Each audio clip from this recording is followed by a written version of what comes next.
नमस्कार दोस्तों, जय श्री श्याम। तो यहाँ पे हमारे पास एक आर्टिकल है जो काफी ज्यादा निवेशकों को परेशान कर रहा है कि सर मार्केट में अभी हमको गिरावट देखने को मिल रही है। अब 2 तारीख को सर अमेरिका में जिस तरीके की चीजें होने वाली हैं उस तौर पे सर क्या यहाँ पे और ज्यादा गिरावट देखने को मिलेगी या किस तरीके का इंडियन मार्केट रहने वाला है। तो यहाँ पे आर्टिकल है 2 अप्रैल को आने वाली है सबसे बड़ी तबाही, कितना तैयार है भारतीय बाजार। तो देखो वीडियो शुरू होने से पहले यहाँ पे पहले मैं आपका डर खत्म कर देता हूँ कि यहाँ पे जो आर्टिकल में मेंशन है कि 2 अप्रैल को आने वाली है सबसे बड़ी तबाही, ऐसा कुछ भी आपको देखने को नहीं मिलेगा। बिकॉज हमारा इंडियन मार्केट काफी ज्यादा स्टेबल अभी के टाइम पे हमको देखने को मिलेगा। अब यहाँ पे मैंने आपको स्टार्टिंग में ही आपका जो टेंशन था, जो दिक्कत परेशानी थी, वो खत्म कर दी। इसका मतलब ये नहीं है कि आप वीडियो यहाँ पे छोड़ दो, वीडियो पूरा आपको देखना पड़ेगा, क्योंकि वीडियो के आखिरी तक आपको ये भी पता पड़ेगा कि भैया अभी के टाइम में जो गिरावट आपको देखने को मिल रही है उसका एक्चुअल रीजन क्या हो सकता है।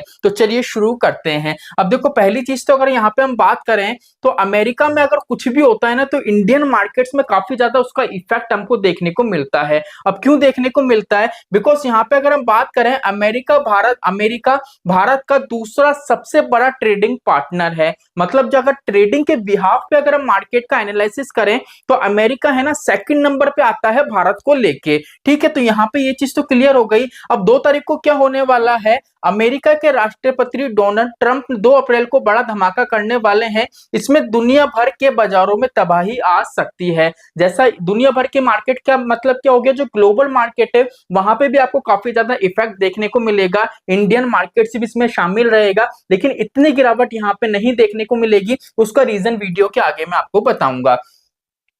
ट्रम्प घरेलू उद्योगों को बचाने के लिए कुछ नए टैक्स की घोषणा कर रहे हैं। इसमें देशों के बीच व्यापार को लेकर पहले से चल रही खींचतान और ज्यादा बढ़ सकती है। अब यहाँ पे क्या है, देखो पहली चीज तो पहले आपने देखा होगा टैरिफ की चीजें चल रही थी कि टैरिफ बढ़ाया जाएगा। अब यहाँ पे क्या है, 2 तारीख को इनका जो टैक्सेशन है इसमें 2 तरीके की चीजें हैं। इनका जो टैक्सेशन है उसमें कुछ बदलाव भी कर सकते हैं और टैक्सेशन के कुछ नए नियम हैं वो भी यहाँ पे ये लागू कर सकते हैं। जिससे क्या है भैया, अगर टैक्सेशन के नियमों में बदलाव होगा तो यहाँ पे जो अदर्स कंट्री हैं उसमें जो माल का एक्सपोर्ट इंपोर्ट होता है उसमें काफी ज्यादा दिक्कत परेशानी होगी। ठीक है, चलिए इस आर्टिकल को तो पूरा पढ़ेंगे हम, देख लीजिए।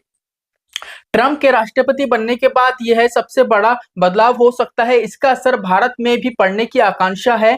अमेरिका भारत का दूसरा सबसे बड़ा ट्रेडिंग पार्टनर है। अगर अमेरिका भारतीय सामान पर टैरिफ बढ़ाता है तो भारत प्रभावित होगा। इससे पता चलेगा कि बाजार में इसका असर कुछ समय के लिए रहेगा या हमेशा के लिए कुछ उद्योगों में बदलता रहेगा।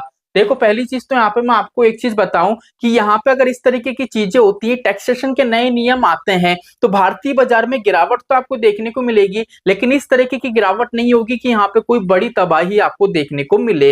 अब यहाँ पे मैं आपको सेक्टर भी बता दूं कि किस सेक्टर में यहाँ पे काफी गिरावट आपको फेस करनी पड़ सकती है। पहला सेक्टर आपका आईटी सेक्टर आएगा और दूसरा यहाँ पे फार्मा सेक्टर आएगा। बिकॉज फार्मा सेक्टर में अगर आपने इंडियन मार्केट्स के अंदर देखा हो जो टैक्सेशन के नियम आए थे बजट के टाइम पे, तो यहाँ पे क्या था, जो फार्मा सेक्टर है, जो दवाइयां हैं, वहां पे टैक्स से काफी हद तक हटा दिया गया था। लेकिन अब क्या होगा, एक कंट्री से दूसरी कंट्री में जब यहाँ पे आदान प्रदान होगा तो यहाँ पे टैक्सेशन पे भी काफी ज्यादा इफेक्ट पड़ेगा। अब यहाँ पे देखो सबसे पहले हम बात करते हैं कि यहाँ पे जो अमेरिका के टैक्स के नए नियम आएंगे, कौन कौन सी ऐसी कंट्री है जहां पे इंपैक्ट देखने को मिलेगा। तो यहाँ पे देखो क्या लिखा हुआ है, ये वाला भी हम पूरा पढ़ लेते हैं। माना जा रहा है कि ट्रंप जो नए टैक्स लगाने वाले हैं वह उन देशों के साथ ट्रेड को संतुलित करने की एक योजना है जो अमेरिका से ज्यादा सामान बेचते हैं। यहां तक का ठीक है। अब यहाँ पे देखो क्या हुआ है, ये टैक्स जापान, यूरोपियन, कनाडा और मेक्सिको जैसे देशों पर लग सकता है। ये देश अमेरिका को ज्यादा सामान बेचते हैं। भारत भी इस लिस्ट में शामिल है।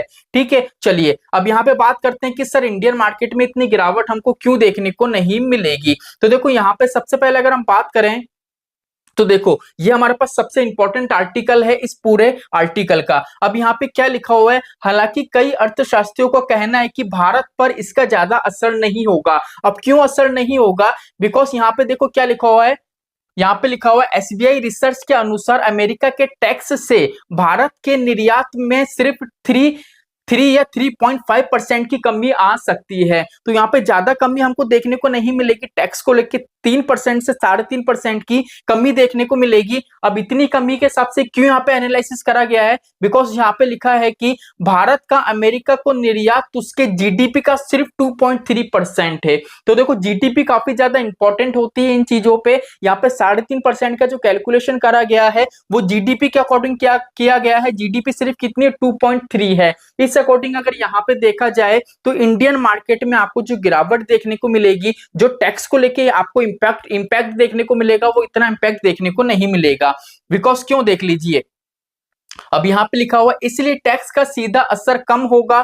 ठीक है, अमेरिका के टैरिफ के जवाब में यूरोपियन, कनाडा और चीन ने भी टैक्स लगाए हैं। इस व्यापार युद्ध में दुनिया भर में जीडीपी की वृद्धि कम हो सकती है और महंगाई बढ़ सकती है। हालांकि अमेरिका के साथ भारत का व्यापार ज्यादा नहीं है और भारत की अर्थव्यवस्था ज्यादातर अपने देश पर ही निर्भर करती है, इसलिए इसका लंबे समय पर के लिए असर आपको नहीं देखने को मिलेगा। तो यहां तक की चीजें आपको समझ में आ गई। बिकॉज अगर इंडियन मार्केट की बात करें तो अभी के टाइम में काफी ज्यादा स्टेबल है। स्टेबल क्यों है, बिकॉज भैया 6 महीने की हमने गिरावट फेस करी है और 6 महीने की गिरावट हमने जो फेस करी है, हमारे जितने भी इंडेक्स है बिल्कुल अपने निचले पॉइंट पे हैं। अब यहाँ पे क्या होगा, पहली चीज तो ग्लोबल मार्केट पे इफेक्ट हो रहा है, इसलिए अगर हम देखें कि भैया एफआईआई यहाँ से पैसा निकालेंगे तो ऐसा कुछ भी यहाँ पे देखने को नहीं मिलेगा। एफआईआई पैसा निकालते भी हैं रेगुलर बेस पे, लेकिन पैसा डालते भी हैं। तो एफआईआई का जो यहाँ पे सेलिंग है वो कम हमको देखने को मिलेगी। बिकॉज यहाँ पे क्या है, इंडियन मार्केट अपने निचले पॉइंट पे है।